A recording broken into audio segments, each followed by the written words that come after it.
The race to 5G is on, and the battle for talent is getting fierce. Welcome to 5G Talent Talk with Carrie Charles, a podcast dedicated to helping you face the future workforce head on. Navigate this challenging talent landscape with innovative strategies to attract, retain, and engage people in this new world of work. Only here on 5G Talent Talk with Carrie Charles, CEO of Broadstaff Talent Solutions.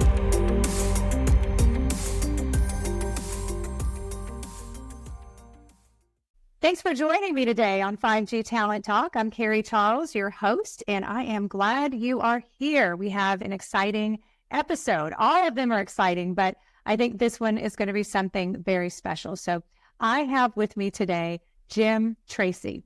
He is the co-founder of Legacy Telecommunications. He is a speaker, an author. He's founder and president of the Tower Family Foundation, which we're going to hear about in a few minutes. He is the former chairman of the board at NATE, and he is an executive advisor to Ontivity. Jim, thank you for joining me today. I'm so happy you're here. Wow, I feel like I've arrived. I finally made the 5G Talent Talk with Carrie Charles. I'm so honored you can't even imagine. Oh, for having me. Now you're making me blush. So, Jim, I've had the pleasure of talking to you a little bit before the podcast, and I've followed you, and I'd love to hear, though, more about your story, your background, not just in telecom, but just overall, because I find it very fascinating. All right. Well, rural kid from a small town with a large family, and I graduated from high school. I went up to northern Minnesota. I was a welder, started climbing towers as a welder, and then I launched it. I actually met my wife, and I said, hey, I'd like to marry your daughter. My father-in-law said, where are you going to school? I'm like, anywhere you want, sir. It's if that's the price of admission, I'm buying. And so finished up with school. I had a long career in manufacturing engineered wood products. And then my kid came home one night, and he was 17. He said, hey, you used to climb towers. I used to climb towers, or I'm going to climb towers. Yeah, it was crazy because I went out to his job site and I thought he's going to die here at this job site. So At that point, he said, hey, if you think you're so smart, let's do it together. And that was in 1999. Oh, what a beautiful story. So let's talk more about Legacy and, the growth you experienced. How did you experience such growth? I guess I want you to share some secrets, really. Okay. Well, number one, we didn't do it what people would call the normal way. We weren't smart enough to go to a bank and get leverage. We did it by saving and not spending. And when people came to us and they said, hey, what is your CapEx budget? I said, what is that? And they said, how do you budget to buy a new truck? I said, I asked my wife to look at the checking account. So That's right. With two of us, and at the end of 20 some years, we had almost 200 people, and we were operating out of the Pacific Telecom corporate headquarters. That wireline died and was replaced by wireless, so it was awesome. And we have a state of the art headquarters with 4 locations up in the Northwest, and so. It has been a ride in the American dream mobile. That's what it's been. And I'm just blessed to be part of it.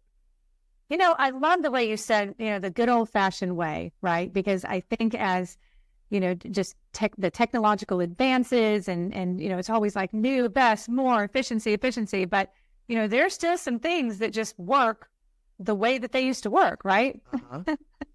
Yeah.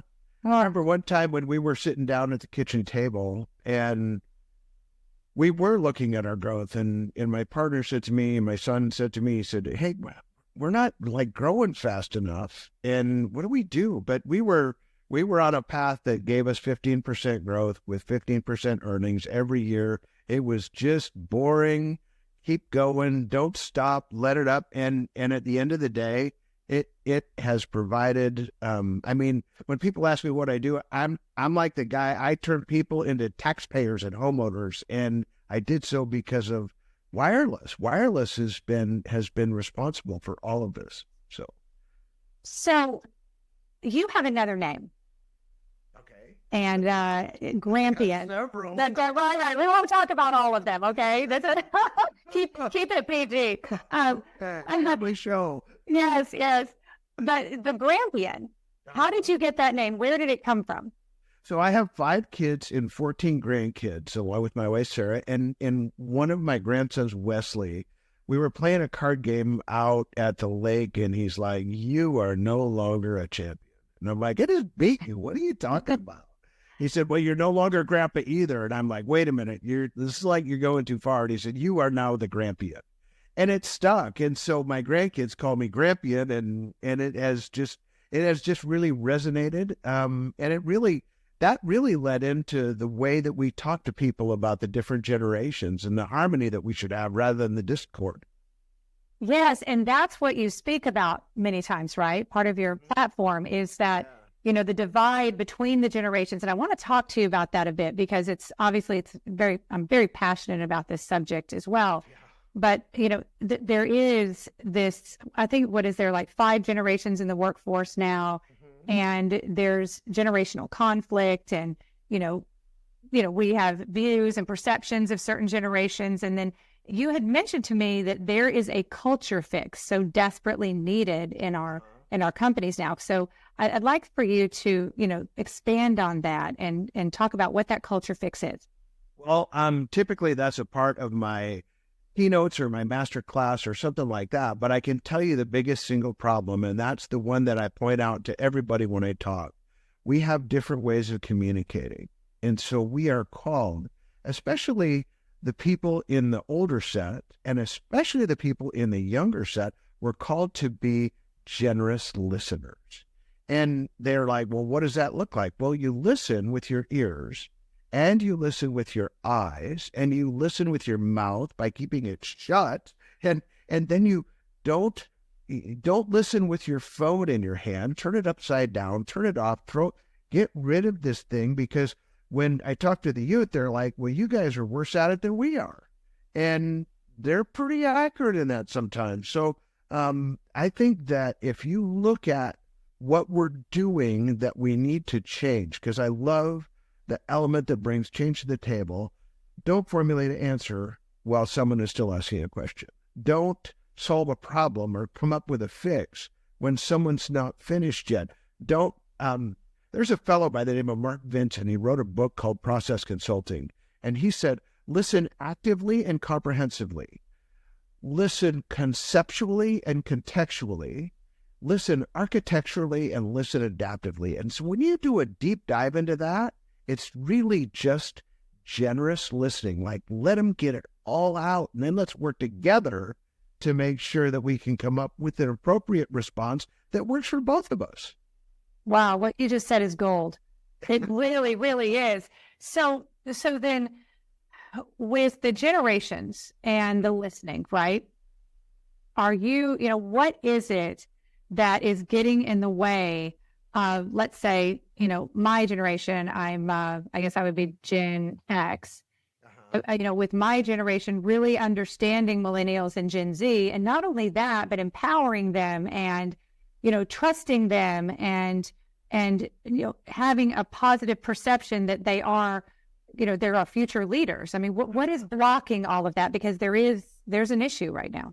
Well, number one, I think that we have lost a lot in translation between the generations. I talk about my grandpa a lot, and he was born in 1903. Well, I have a great-grandpa who was born before then, who I spent a lot of time with too.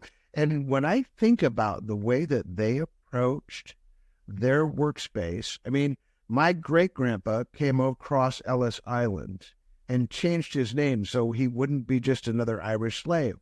And so when they look at the way that they taught people, they said, hey, do it this way. And then if the person didn't do it that way, they would kind of smirk and smile. They would say, well, that's probably going to hurt. And they would let people stub their toe. And we are now in a situation where everybody beyond the X's is not allowed to stub a toe, is not allowed to not get a trophy, is not allowed to make a mistake. And mistakes are the tuition that we pay. Mistakes are wonderful. Even in our business at Legacy, that's one of the secret sauce things. We're like, oh, I hope you don't do that again. I'm not gonna beat you up over something you already feel terrible about. But what I'm going to do is say, hey, how do we prevent that from happening again? Because that probably hurts. And I think that's a big part of it. And coming from, I'm a boomer. And so I love the X's now. The X's are going, wow, my parents were right about a couple of things. Yes, yes. And that didn't happen at first. You are so right about that. And, with, let's say as an employer, what do I need to do differently to, let's say, attract and retain more of, attract and retain the younger generation, like really, bring it down to what can I do differently? A leader listening to this podcast, what's maybe one or two things that I can do? Yeah. Well, step one is retain, because the easiest, best employees that you have are not on the street, they're in your building. And the easiest way to retain them, I mean, people, I get a lot of shock looks from this. Love them. Love them. Talk to them. Ask about them. Know their names and know their struggles, and go down and spend time on the floor with them. The ivory tower doesn't exist anymore. The ivory tower is on fire, and the people who are up there don't even know it yet. And the reason it is because this new set of folks is a generation of smart tech wizard entrepreneurs that are going to come, and they're now outnumbering us. So if we don't come up with the proper way to build a relationship and then show them we respect them, we deserve to have the fire department called because we need to be replaced. I love that. Now, you said entrepreneurs, and I really want to make that distinction because you're so right in their independence, their desire for a voice, and their desire for meaning and purpose, and their ideas, and they want to share their ideas. So I thought that actually really resonated with me. Entrepreneur. Not only that, they are, especially on the inside, they are so coachable. They're okay. My generation, like, we went in, and if we asked for help with something, that was a sign of weakness. And now when you go in and ask for help with something, that's a sign of, wow, this is something that we can avoid together. This tragedy that's about to befall us because someone made a big mistake is incredibly opportunistic, and we have to capitalize on it. Yes, couldn't agree more. Let's talk a little bit about age discrimination. I know, just even in telecom right now. And you just discriminated against me. Yes, I did. You're right. You're right. Wait, I'm old. I'm 56. See, so I can say this stuff. No. Well, I'm eligible for Social Security in 2 months, so there we go. Oh, okay. All right. Well, thanks for paying me, folks. I really appreciate it. Yes, exactly. Oh my gosh. But so we're seeing, a lot of layoffs in wireless right now, and actually really last year, there's a lot of people that come to us in staffing, and, they're in their, 50s and 60s, and, they're really having trouble getting another job. And, we even have sometimes employers, confidentially will talk to us and say, look, we just want, someone with a long runway, in other words, saying a young person, right? So, I mean, age, this, I guess I would call it age. It's real, right? It's real. So, how, is there anything that we can do differently to, I guess, transform this, or to help leaders to really see the experience and the wisdom and where we all need to fit in order to continue to make their companies great? Like, how do we solve for this? Absolutely. There are so many ways. And the first one is stop letting HR run your business. Stop letting legal run your business. When you think about a long runway, what's the average duration of an employee at your place today? 5 years on the outside. So a long runway now has a new definition. I mean, I've got folks that have been working for us for over 20 years. They are more treasured now than they were yesterday. And they're going to be more treasured tomorrow than they were today. And the reason is they've learned all those hard lessons. They've paid the tuition that cost them money, cost the company money, cost me money. It's always better to have someone who just kind of shrugs and says, well, last time when we did it, we found out that. And companies in particular are not recognizing that we have a decreasing abundance of labor force. It's decreasing. The sheer numbers are. And we have an increasing age of the workforce. So you better do a little reset on what you're thinking about the prime candidate looks like, because the experience levels are also circling the drain, and because we've got new people who don't know what it's like to flip open a phone and text with a single keyboard. And we've already been there. We've already done that. Might not go back there, but still those kind of technological lessons came the hard way. But the most interesting and the most fascinating thing that I think I see is the folks who are on the folks who have a really, really long runway left. They want to be coached, and they want to be coached by someone who actually knows, who's actually done it, who's been there before, and can craft a future for them, because they don't want to make mistakes, and they are smart. I'm so excited by the Ys and the Zs and the alphas now. I mean, and we're now, people my age, we are now dinosaurs. But guess what?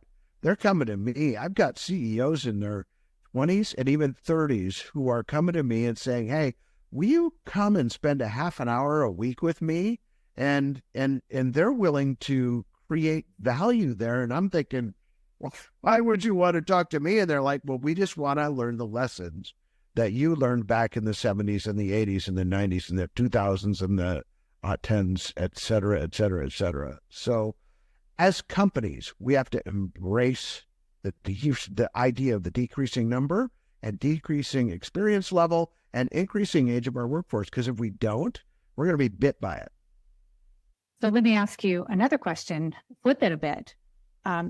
What can we do, right, in our 50s and 60s to stay relevant, to continue to improve our skills? We have somebody who works for us who, is in that age range, and she has just been incredible about up-leveling her skills. I mean, it's been mind-blowing, really, to see what she's been able to learn and how she's grown, because she's taken it on that, look, I am not going to be irrelevant. I'm not going to be replaced by technology. And so she's really up-leveled. So what do we need to do to take responsibility for this and say, all right, I need to, let's say, up-level or learn something new? Yeah. Well, number one, give them freedom to make a mistake. Because just like young people, old people make mistakes, and then make them responsible for their own entrepreneurship.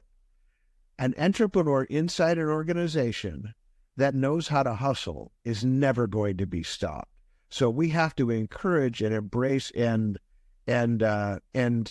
somehow have them incentivized to continue the hustle, because that's what it is. I mean, if you look at people who are successful, what do they all have in common? The one trait they all have in common: oh, well, that person, they really hustle.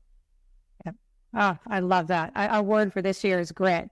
And I love that word hustle. It's still a thing. Yes, I'm hustling right now all the time, all over the country.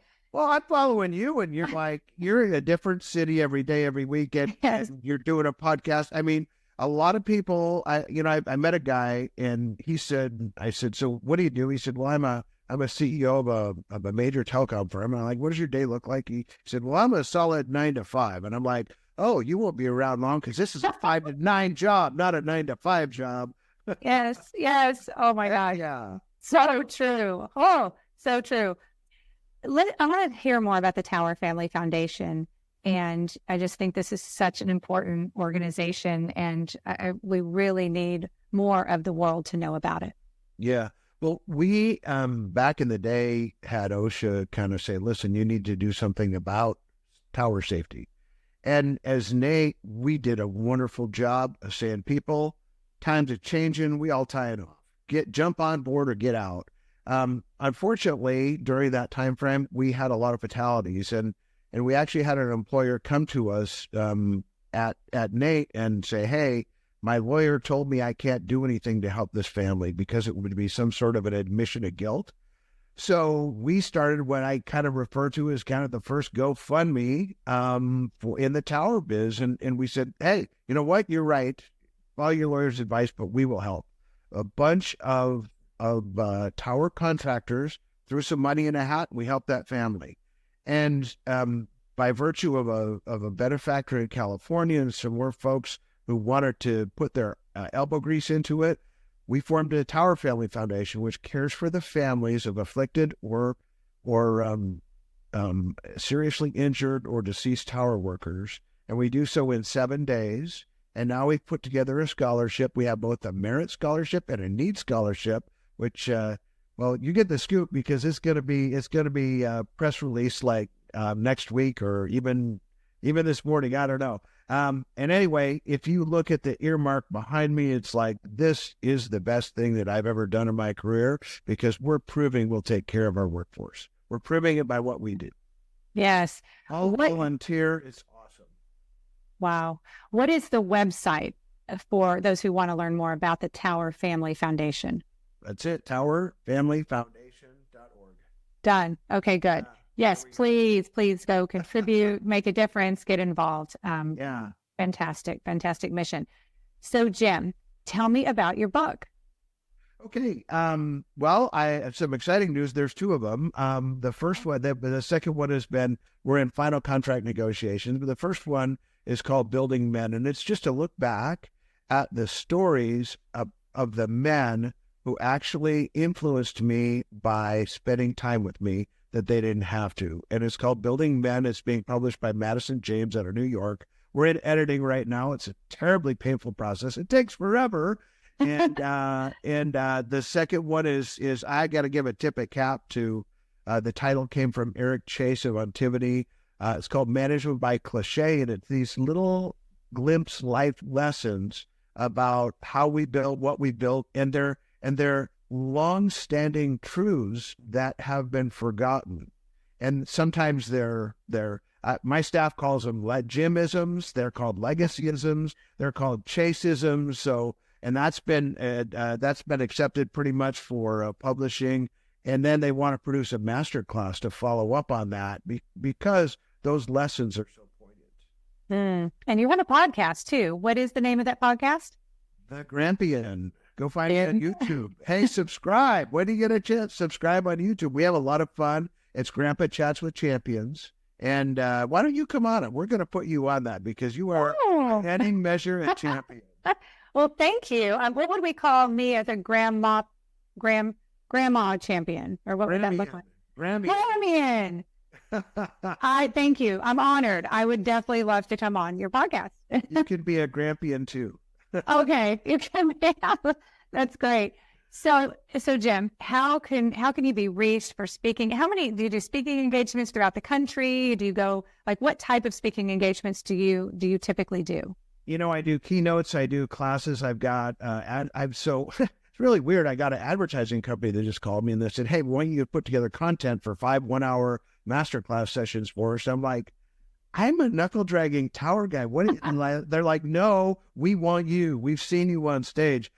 So the best way to get a hold of me is on my website, thejimtracy.com. And there's also thegrampion.com.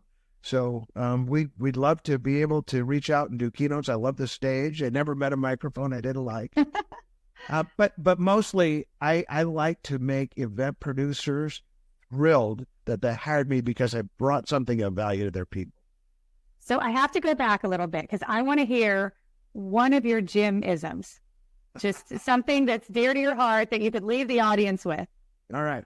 So back in the day, we had one crew and we got 7 colos awarded to us on a single day. And we had to decide how we were going to divvy these up and get them done. And this is all hands on deck. You got 5 people in the field, 2 people in the office. Well, now we got 7 people in the field. And they needed guidance when Ryan and I were doing, so now we broke one large crew into 3 small crews, and they needed guidance. And they said, hey, man, I mean, what are we going to do about, to make this so the customer loves it? And I said, okay, so we don't want the customer to love it. We want the customer to be delighted. And the only way to delight the customer is to have a standard that's higher than theirs. So here's our standard. Perfect is good enough. And so perfect is good enough became a Jimism, and it solved a lot of problems, because we've had a lot of, at Legacy and the rest of the activity companies, we've had a lot of zero-punch site walks. Well, I tell you what, that really changes the conversation when you say, I want to delight the customer. Exactly. Right? I mean, it's way different than satisfy. Yeah. It's way different than meet your needs. And it takes it to a whole other level, right?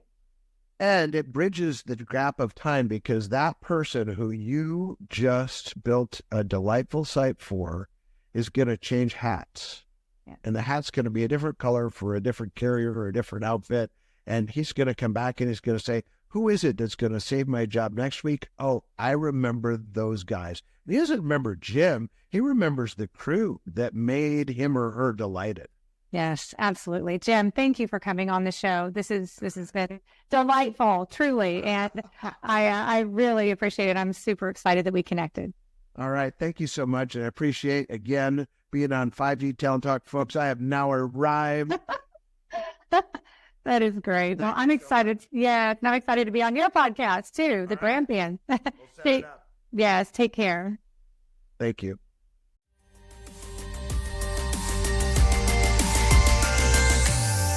Thank you for listening to another informative episode of 5G Talent Talk, brought to you by RCR Wireless News, Telecom Careers, and Broadstaff Talent Solutions. As we advance into the future, we promise to bring you the resources you need to navigate this ever-changing landscape of 5G to help you attract, retain, and engage people in this new world of work. To access the show notes or leave a review, visit broadstaffglobal.com. Until next time.